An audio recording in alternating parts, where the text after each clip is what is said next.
안녕하세요, 덴티장입니다. 오늘은 많은 분들이 기다리고 계셨던 턱관절 프롤로 주사요법의 모든 것에 대해 다루어 볼 텐데요.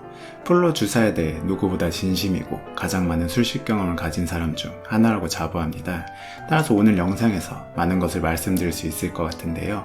프롤로 주사 치료를 받길 망설이시는 환자분이나 이미 받고 계신 분, 심지어 프롤로 주사요법을 해보길 원하는 치과의사 선생님들도 보시면 분명 많은 도움이 될 거예요.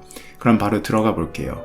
일단 프롤로 주사요법이란 무엇일까요? 프롤로 주사요법이란 증식치료라고도 불리며 주로 뼈와 뼈를 이어주는 인대나 뼈와 근육을 이어주는 힘줄의 만성 근골격 질환에 사용되는 주사요법을 말합니다.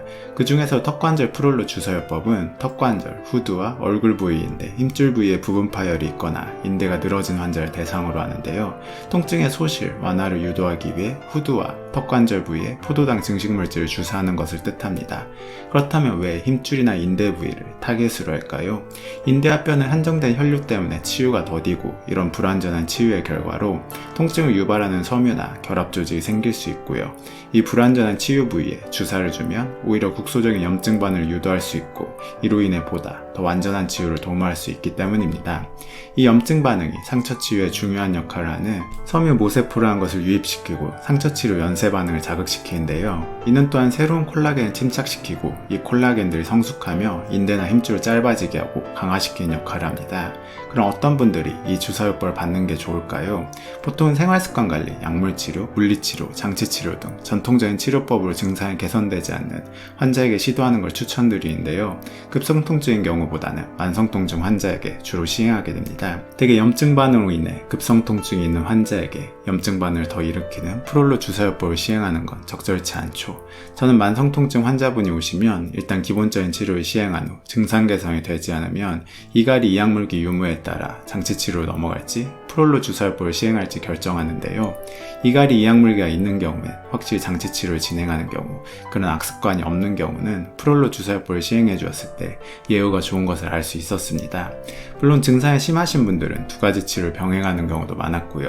그렇다면 어떤 성분을 쓰는지 궁금하신 분들도 많을 텐데요. 전통적인 프롤로 주사요법은 보통 10에서 30% 고농도 포도당을 마취제와 함께 혼합하여 주입합니다. 그리고 최근에는 연어 정액에서 추출한 PDRN이라는 재생물질을 주입하기도 하는데요. 이 둘의 차이점은 뒤에 알아보도록 하겠습니다. 시술의 빈도 및 횟수는 어떻게 될까요? 논문에 따라 다양하게 언급되고 있는데요. 보통은 2에서 4회, 많게는 10회까지도 언급하고 있습니다. 시술 간격 또한 다양해서 1주, 2주, 4주 간격 등 논문에서 다양하게 언급합니다. 저도 보통 2주에서 4주 간격을 놓고 있고요. 많은 분들이 궁금해하시는 점은 역시 크게 두 가지, 이 주사가 효과가 있냐? 그리고 안전한지 여부일 텐데요.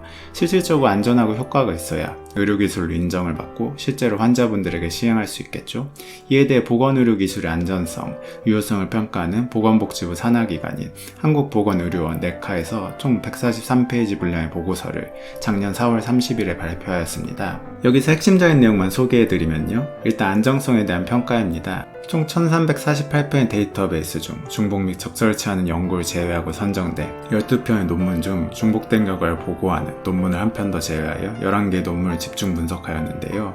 이 중 안정성을 보고한 논문은 10편이었습니다. 여기서 보고된 사례 첫 번째로 마취제로 인한 일시적 안면마비가 있었고요. 대부분 2시간 이내로 소실되었다고 합니다. 그리고 시술로 나타난 통증의 경우도 진통제 투여 사이로 자연적으로 소실되었고요. 일시적으로 눈꺼풀을 완전히 닿지 못한 상태로 보고되었는데 역시 90분 이내로 소실되었습니다. 눈꺼풀 경련이 발생된 경우도 있었는데 몇 주 후 소실되었고요. 이러한 현상이 발생할 수 있는 이유는 주사액에 마취제가 혼합되어 있고 턱관절 신경은 안면신경과 해부학적으로 붙어있기 때문입니다.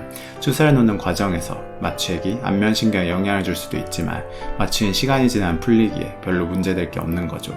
결론적으로 안면부 및 눈꺼풀 관련된 증상이 나타날 수 있지만 일시적이었고 안전한 시술이라고 말할 수 있는 겁니다. 그리고 아예 발생할 확률 자체가 높지 않고요. 작년부터 제가 실질적으로 수백 명 이상 시술을 했는데도 영구적인 부작용이 발생한 경우는 한 건도 없었습니다. 문헌에서 말하는 금기증으로는 시술 부위 염증이 있는 경우, 환자분이 거부하는 경우, 사용 약물에 알러지를 호소하는 경우이고요. 추가로 언급된 부작용으로는 경미한 출혈이나 멍, 치료 후 발생하는 가벼운 통증 정도입니다. 안전한 턱관절 프롤로 주사요법, 이제 안심하고 받을 수 있겠죠? 그리고 역시 효과가 입증되어야 환자분들이 적극적으로 치료를 받을 수 있을 텐데요. 이 보고서에서는 통증 완화, 기능 개선, 환자 만족도 및 삶의 질 개선 측면에서 분석을 실시하였습니다.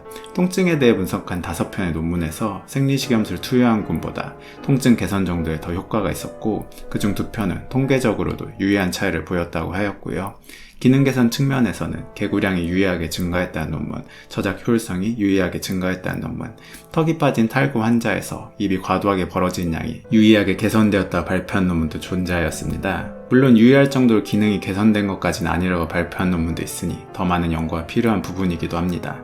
마지막으로 환자 만족도를 조사한 논문도 2편이 있었는데, 2편 모두 프롤로 주사 치료를 받은 환자군에서 만족도 점수가 높았고, 그중 한 편에서는 그 차이가 유의할 정도로 차이가 있다고 하였습니다.